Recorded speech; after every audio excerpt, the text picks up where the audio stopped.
नमस्कार, न्यूज 24 देख रहे हैं आप। आपके साथ मैं हूं उज्जवल मिश्रा।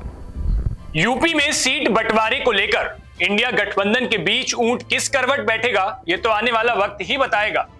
लेकिन गठबंधन में रार पड़ गई है, गठबंधन में तकरार हो गई है, ये कहना शायद बहुत जल्दबाजी हो जाएगी। ऐसा इसलिए कह रहे हैं क्योंकि सीट बंटवारे को लेकर बहुत सारे पहलुओं पर बात करना जरूरी है। सीट बंटवारे को लेकर अखिलेश यादव का जो बयान आया है, जिसमें उन्होंने कहा है कि हम सीट मांगेंगे नहीं बल्कि बांटेंगे। पहले अखिलेश यादव का ये बयान सुनिए, फिर आगे की पूरी कहानी आपको बताते हैं। समाजवादी पार्टी का स्टैंड क्लियर है, लोकतंत्र बचाना है, संविधान बचाना है, बाबा साहब भीमराव अम्बेडकर जी के रास्ते पर, डॉक्टर राम मनोहर लोहिया जी के रास्ते पर और नेताजी के संघर्ष के रास्ते पे चल करके देश को बचाना है, लोकतंत्र को बचाना है। सवाल ये है कि समाजवादी पार्टी कितनी सीटें मांग रही है और इसके अलावा समाजवादी पार्टी सीटें नहीं मांग रही, समाजवादी पार्टी सीटें दे रही है। अखिलेश यादव के इस बयान के बाद लोग कयास लगाने लगे कि यूपी में गठबंधन में रार पड़ेगी। ये रार मुख्य रूप से कांग्रेस और समाजवादी पार्टी के बीच होगी। ऐसा हुआ भी। बीते दिनों घोसी का उपचुनाव हुआ, जहां कांग्रेस ने सहमति दे दी, अपना प्रत्याशी नहीं उतारा। लेकिन वहीं दूसरी ओर उत्तराखंड की बागेश्वर सीट पर भी उपचुनाव था, जहां समाजवादी पार्टी ने अपना प्रत्याशी उतारा था, जिसके बाद यूपी कांग्रेस के प्रदेश अध्यक्ष अजय राय ने यह बात कही कि हमने बड़े दिल से घोसी में बड़ा दिल दिखाया, हमने वहां प्रत्याशी नहीं उतारा, लेकिन समाजवादी पार्टी ने बागेश्वर में अपना प्रत्याशी उतारा। जिसके बाद लोग ये भी कयास लगाने लगे कि आखिर ये है क्या, क्योंकि कांग्रेस ने अपना प्रत्याशी नहीं उतारा और बागेश्वर में समाजवादी पार्टी ने प्रत्याशी उतारा, तो क्या लोकसभा चुनाव से पहले ये बड़ी तकरार होगी? पहले आप सुनिए कि अजय राय ने उस वक्त क्या कहा था। देखिए, हम सब लोगों ने बड़ा मन करके, जैसे बार बार अखिलेश यादव जी का बयान आया था कि कांग्रेस के लोग बड़ा मन करें, हम लोगों ने बड़ा मन करके उनका समर्थन किया, सहयोग किया।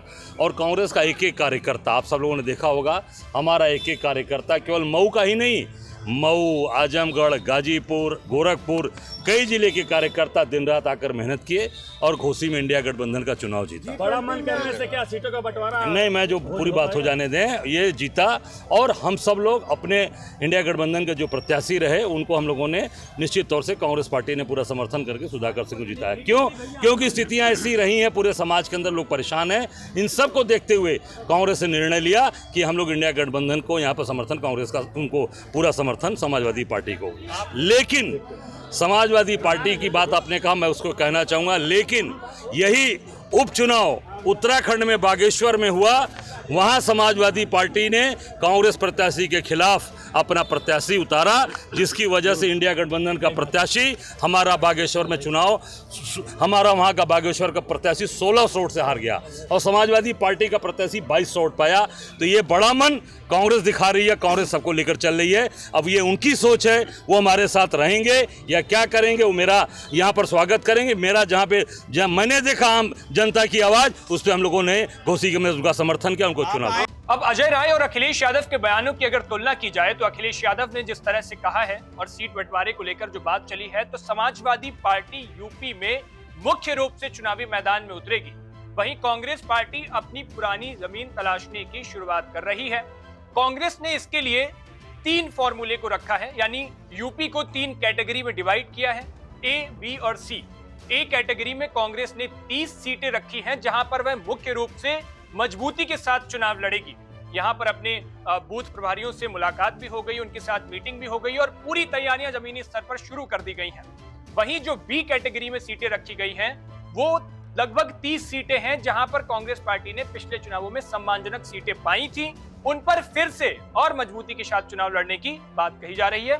और फिर सी कैटेगरी में ऐसी सीटें हैं जहां पर वह गठबंधन के प्रत्याशियों के साथ चुनाव लड़ने की अपनी प्लानिंग कर रही है। अब समाजवादी पार्टी 2019 को ध्यान में रखकर कांग्रेस के साथ सीट शेयर करेगी। 2019 में राहुल गांधी अपनी सीट नहीं बचा पाए थे, एकमात्र सीट रायबरेली, सोनिया गांधी वहां से चुनाव जीती थी। लेकिन कांग्रेस पार्टी जो बात कर रही है वो 2009 के हिसाब से बात कर रही है, जब लगभग 21 सीटें उसकी यूपी से आई थी। अब ऐसे में ये पेंच फंसेगा।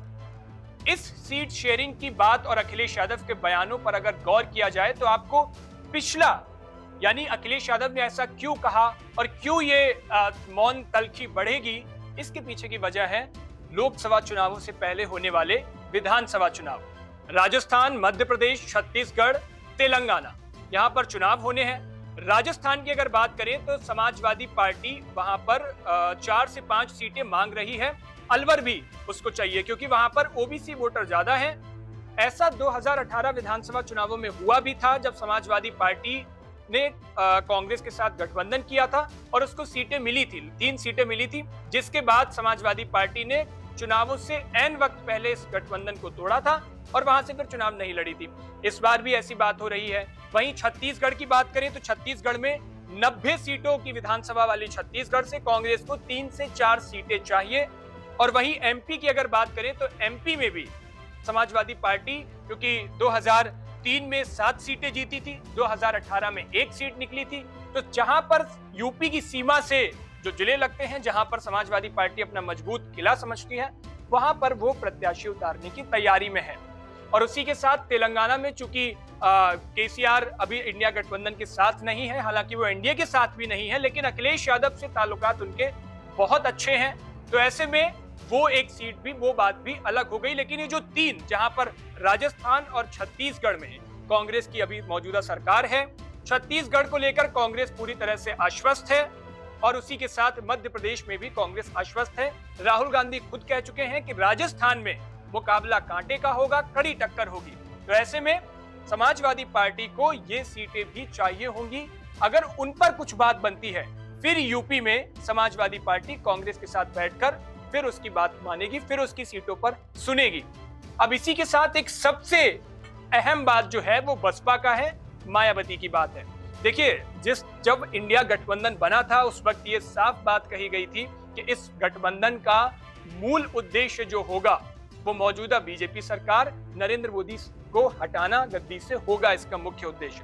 और बीजेपी को सत्ता से हटाने के लिए कांग्रेस हर वो काम कर सकती है जो उसे ठीक लगेगा, जो काम बीजेपी को हराने में कारगर साबित होगा। तो ऐसे में यूपी के अंदर जो रणनीतिकार मानते हैं कि यूपी के अंदर हो सकता है कांग्रेस बहुत सी सीटों पर समझौता कर ले, क्योंकि कांग्रेस को भी जमीन वापस चाहिए और समाजवादी पार्टी यूपी में मुख्य विपक्षी पार्टी है, उसका जनाधार भी यूपी में बढ़ा हुआ है। अब ऐसे में ये देखना होगा कि जिस तरह से कांग्रेस पार्टी और समाजवादी पार्टी के बीच जो मौन तलखी बढ़ रही है क्या, और जिस मुख्य बात हम कर रहे थे बसपा की, तो ऐसे में हो सकता है कि समाजवादी पार्टी की तो बसपा से दूरी है, लेकिन कांग्रेस के साथ अभी पूरी तरह से मतभेद नहीं है। ये भी कई जगह से खबरें आई कि प्रदेश स्तर पे तो नहीं, लेकिन राष्ट्रीय स्तर पर कांग्रेस की बसपा के साथ बातचीत चल रही है।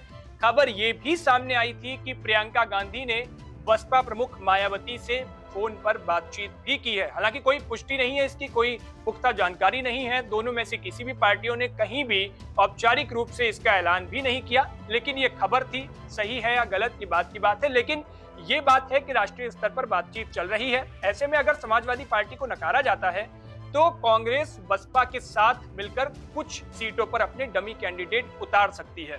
तो ऐसे में बसपा की भी अहम भूमिका है यूपी के अंदर। खैर, ये तो आने वाला वक्त ही बताएगा कि यूपी में कांग्रेस, समाजवादी पार्टी और इंडिया गठबंधन, जिसमें आरएलडी भी शामिल होगी, कई अन्य दल भी, छोटे छोटे दल शामिल होंगे, इनमें सीट बंटवारे का पेच फंसेगा। और पेच फंसेगा तो वो कैसे सुलझाया जाएगा, यानी यूपी में सीट बंटवारे का ऊंट किस करवट बदलेगा, ये आने वाला वक्त तय करेगा।